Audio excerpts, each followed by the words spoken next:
7 jenis minuman terbaik untuk penjagaan buah pinggang.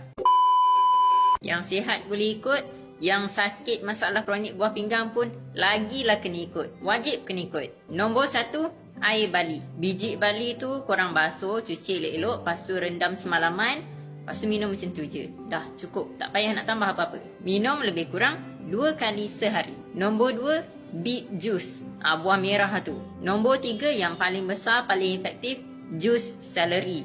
Jus dia je. Pure tak ada air, tak campur apa-apa, memang jus dia sahaja. Perah betul-betul. 200 hingga 300 ml pagi, 200 hingga 300 ml petang. Minum elok-elok. Arabic gum, buat minuman Arabic gum. Lepas tu ada green tea. Kalau korang tak nak green tea, black tea pun boleh. Kopi pun boleh, tapi make sure teh dengan kopi tu tak ada gula. Yang last sekali, plain clean alkaline water yang ada mineral dekat dalam dia.